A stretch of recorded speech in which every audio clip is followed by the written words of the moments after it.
Je vous montre peut-être pour terminer, parce que le temps passe, peut-être ça c'est intéressant.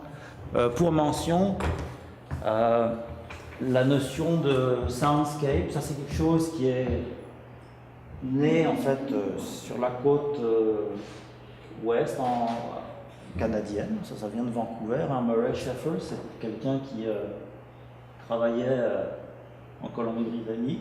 C'est lui qui est à l'origine de la notion de paysage sonore, le soundscape en anglais. Donc c'est toute une dimension en fait, c'est de l'écologie acoustique. C'est comment concevoir ou prévoir notre environnement sonore de tous les jours, que ce soit dans notre vie quotidienne, dans nos loisirs, dans notre travail, d'un point de vue acoustique. Donc c'est par exemple de revoir l'écologie acoustique dans les villes, faire en sorte que les villes soient des environnements agréables, vivables d'un point de vue sonore. Ce que lui constate, qui est intéressant, c'est qu'en fait le progrès technique ne veut pas dire moins de bruit, au contraire. C'est vraiment à mesure qu'on progresse dans les technologies, les techniques, tout va plus vite, le bruit augmente. Le bruit augmente. Et c'est ce qu'il constate, lui, c'est qu'on est passé d'une situation où, dans le temps, par exemple, les gens qui habitaient dans les campagnes, qui habitaient dans des villages, ils vivaient dans un environnement sonore qui était ce qu'il appelle hi-fi, parce que les gens étaient capables d'identifier le bruit le son du clocher de l'église, le forgeron qui travaille, les animaux dans le champ. Donc c'était des sources sonores qui étaient bien identifiées. Aujourd'hui, on vit dans une mer de bruit de fond. Donc on est passé à un environnement sonore low-fi, perte d'information, perte de clarté, bruit de fond, chaos. La pollution sonore dans les villes augmente de 1 dB par an. C'est ce qu'il dit. Par an. Ça paraît beaucoup, ça me surprend. Mais c'est ce qu'il dit, en fait, c'est bon, à l'époque. La plus grande source de bruit sur la planète, c'est quoi? C'est le trafic. C'est le trafic. C'est le bruit de nos moyens de transport. Les autos, les avions, les trains, etc. Le bruit de trafic, juste le bruit de trafic, c'est la majorité. Et il cite dans son bouquin aussi un exemple assez spectaculaire. Imaginez qu'on prend toutes les CHN au Canada. Il y a un certain nombre de CHN au Canada, je ne sais pas combien, qu'on les distribue de façon uniforme sur tout le pays, en incluant le Grand Nord, là où il n'y a personne. Mais tu prends toutes les CHN du Canada, tu les distribues uniformément, tu les fais toutes fonctionner, le Canada au complet est noyé dans un bruit de CHN. C'est-à-dire quand on prend l'empreinte acoustique, en termes de taille, de distance, du bruit d'une CHN, on pourrait, avec le nombre de CHN qui existent au Canada, recouvrir le Canada de bruit de CHN. Donc, c'est vous dire qu'on a des moyens techniques aujourd'hui de faire du bruit. Beaucoup de bruit. Je termine rapidement par quelques exemples de projets sur lesquels, 2-3 projets sur lesquels on travaille. On a aujourd'hui, heureusement, grâce à la recherche, déjà des outils pour diagnostiquer les problèmes, pour identifier le bruit. Alors ça, c'est un exemple de ce qu'on peut utiliser au niveau de la recherche, puis aussi d'un certain point de vue maintenant en pratique, pour essayer de mieux comprendre l'origine du bruit dans certains cas, par exemple sur des avions. Alors on utilise des antennes microphoniques. En fait, c'est comme des super oreilles. Notre notre système auditif, c'est 2 oreilles. Imaginez un système auditif avec 200 oreilles. Un système comme ça, il va avoir la capacité de mesurer très précisément le son, puis il va avoir la capacité de mesurer aussi très précisément d'où vient le son.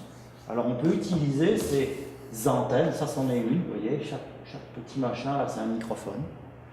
Ça c'est une autre antenne qu'on a utilisée l'été dernier à Trudeau, c'est une des pistes de l'aéroport Trudeau. Donc on mesurait le bruit des avions quand ils passaient au-dessus, au décollage, à l'atterrissage. Philippe Aubert était là. Ici, il y a une centaine de microphones. Et à partir de l'information qui est mesurée par cette antenne microphonique, on peut cartographier la source. On peut savoir précisément qu'est-ce qui fait du bruit. Oui, ici, certaines parties de l'avion. Donc on peut savoir si on doit réduire le bruit, qu'est-ce qu'il faut faire, où s'attaquer. Donc ça, c'est des outils qui sont très précieux pour identifier les problèmes. Un autre projet sur lequel on travaille, on commence à travailler, c'est cette affaire-là, dans un genre CHM, c'est un peu dans le même esprit. Ça fait du bruit, ça pue, ça pollue, un engin du diable.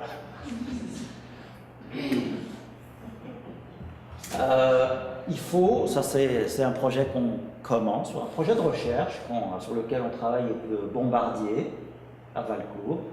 Notre objectif, notre mandat, c'est de réduire de 6 dB à l'opérateur, donc au gars qui conduit, et aussi en bruit de passage, c'est-à-dire pour les gens qui habitent à côté des pistes. 6 dB.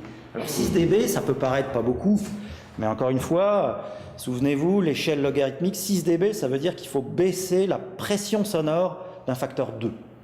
Donc si on avait 2 pascal, il faut ramener ça à 1 pascal. Donc ça, c'est beaucoup. Alors, ça c'est typique d'un projet, disons, industriel, un projet de réduction du bruit aussi, c'est que il ne va pas être suffisant, par exemple, de dire je vais baisser le bruit de la source principale, du moteur. Parce que généralement, si on baisse le bruit du moteur, il y a une autre source de bruit qui était peut-être 4 dB en dessous du bruit du moteur, mais si je baisse le bruit du moteur, c'est cette autre source qui va apparaître comme dominante. Donc on doit s'attaquer en même temps à tout un tas de parties de cette machine-là qui sont responsables du bruit.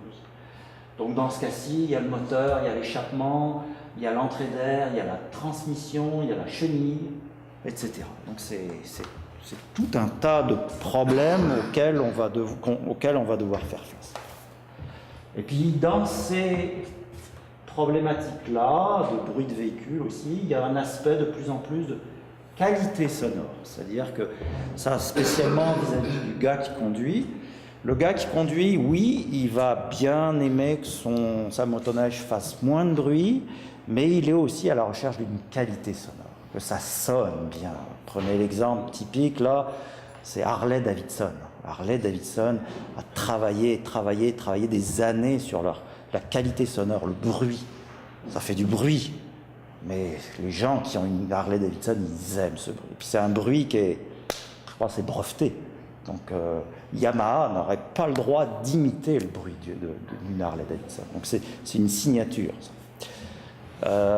Donc la qualité sonore, c'est une chose extrêmement importante. Il y a dans l'industrie automobile, par exemple, vous imaginez pas le nombre d'heures qui sont passées pour faire le design du bruit des clignotants. Tic-tac, tic-tac, tic-tac. Ce bruit-là, il y a des ingénieurs qui passent des mois, ils font des tests sur jury pour sculpter ce bruit. L'autre exemple, c'est quand tu fermes la portière de son auto. Le bruit d'une portière d'auto qui se ferme, un beau bruit bien mat, comme une Mercedes. Pas pling, clang, clang, clang, clang. Surtout pas. Ça fait l'objet de beaucoup de travail au niveau de la qualité sonore. Donc ils vont chercher à sculpter ce bruit, de façon à donner une impression de solidité, de masse, de sécurité. Même si dans les faits, tu peux créer un bruit qui donne cette impression-là, avec quelque chose qui soit léger, pas forcément très très solide, ni fiable. Donc ça, c'est aussi quelque chose qui est de plus important pour tout ce qui est les produits manufacturés, les véhicules, un lave-vaisselle, ça peut faire l'objet d'études de qualité sonore. Je vais repasser sur un dernier. Alors, on a aussi dans notre arsenal maintenant en recherche différents outils pour réduire le bruit. Un des outils, c'est ce qu'on appelle le contrôle actif. Alors on peut assez paradoxalement utiliser le son pour lutter contre le son, parce que le son c'est une onde. Donc si on imagine qu'on crée une onde qui est en permanence en opposition avec l'onde nuisible. Donc quand notre onde est sur un maximum, quand notre bruit est sur un maximum, on peut essayer de créer une onde qui va être opposée, donc qui va être sur un creux, et inversement, quand notre bruit est sur un creux, on va créer un ventre, et on va combiner ces deux ondes, et en se combinant, elles vont créer du silence. Donc on peut créer du bruit anti-bruit. Alors on a travaillé sur des applications de contrôle actif, par exemple dans une cheminée d'aluminerie. Alors le bruit ici, ça c'est une cheminée qui est à Deschambault, une cheminée d'aluminerie où le bruit était créé par des gros ventilateurs ici qui évacuaient des gaz. Et on a installé une série de haut-parleurs sur une section de la cheminée. Ces haut-parleurs, ils génèrent un anti-bruit en permanence, 24 heures sur 24, 7 jours sur 7, 365 jours par an, de façon à ce que, ici, dans cette partie-là, les deux bruits se combinent et qu'on crée moins de bruit à la sortie. On a travaillé un petit peu sur l'équivalent, sur les postes de transformation électrique. Donc c'est des postes de transformation ici qui peuvent créer des bruits relativement basse fréquence à des fréquences bien précises. Donc ici on avait installé en fait toute une série de haut-parleurs collés sur le transformateur. Et puis vis-à-vis de chaque haut-parleur, on avait un microphone un petit peu en avant du haut-parleur. Et en fait, les haut-parleurs devaient travailler de façon à créer une enveloppe de silence autour du transformateur. Donc si on arrive à créer cette enveloppe de silence, en dehors de cette enveloppe, il va y avoir du silence aussi. Donc c'est une façon, avec le contrôle actif, là, de pouvoir réduire le bruit d'un objet relativement complexe. Donc c'est tranquillement des choses qui commencent à sortir du laboratoire, qui commencent à arriver dans la pratique. On travaille un petit peu là-dessus ici à Sherbrooke. C'est tout. C'est déjà beaucoup. Voilà, alors je ne veux pas aller plus loin. Encore une fois, vous aurez l'occasion, donc je pense dans quelques semaines, ceux qui sont intéressés à visiter nos laboratoires, puis peut-être à en savoir plus sur les différents objets ou différents outils qu'on étudie à l'université. Alors je vous invite à participer à cette visite au début du mois de mars, je pense. Oui, c'est le 2 ou le 3 mars. Ceux qui sont intéressés, peut-être écrire votre nom de courriel à l'entrée. C'est le 2 ou le 3 mars pour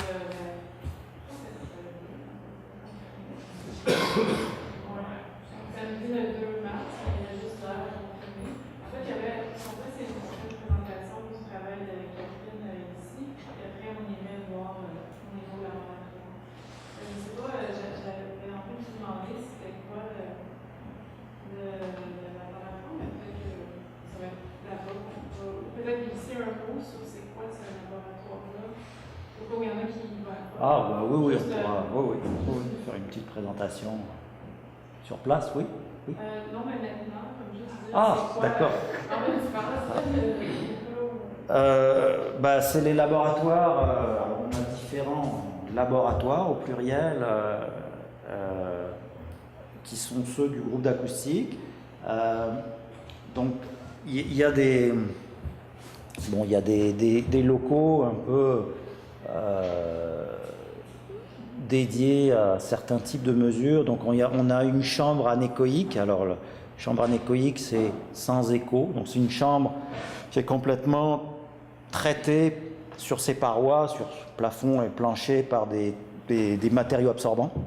Donc l'idée, c'est de créer un environnement où on ait le moins de réverbération possible pour faire des mesures dans des conditions propres. Donc c'est un lieu intéressant parce que se retrouver dans une chambre anéchoïque, c'est c'est une impression très étrange en fait. C'est très peu habituel pour quelqu'un de se retrouver dans un environnement comme ça, donc c'est intéressant. On a une chambre semi-anéchoïque, on a une chambre réverbérante, donc c'est un peu l'inverse, c'est un local qui est traité de façon à ce qu'il y ait le maximum de réverbération. Donc ça, c'est pour ce qui est des des infrastructures.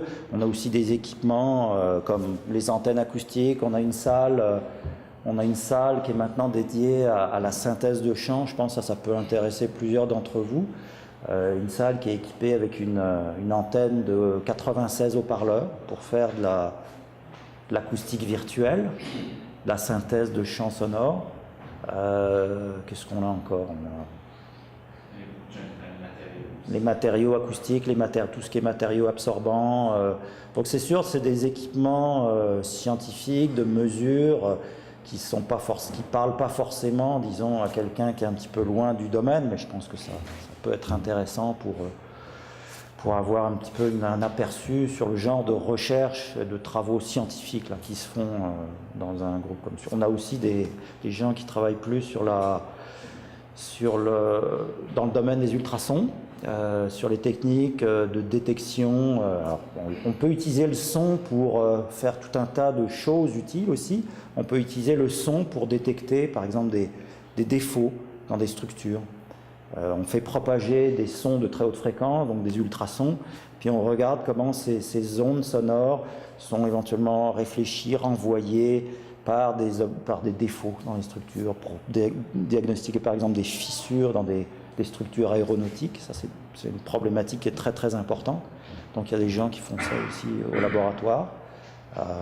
Voilà. Donc, on a un site web, ceux qui sont curieux, www.gos.ca. Le but de la visite, ça va être aussi d'aller dans la chambre sourde en question pour l'expériment. Oui. Il y a des gens qui supportent pas, qui deviennent fous. Oui. Mais Alors, du matériel pour vérifier avant que vous êtes correct. c'est John Cage, apparemment, il a écrit un livre qui s'appelle Silence. John Cage, le compositeur. Et ce livre lui avait été inspiré par une visite qu'il avait faite dans une chambre anéchoïque. Où il avait fait en fait, je pense qu'il avait été déçu finalement, parce qu'il pensait faire l'expérience du silence absolu. Puis il a été très déçu, parce qu'en fait, ça n'existe pas, le silence absolu. Quand tu te retrouves dans une chambre anéchoïque, tu entends tout un tas de trucs. Tu t'entends toi, en fait. Tu entends ton cœur, tu entends ta respiration, tu entends les gargouillements. Donc le silence, c'est une utopie.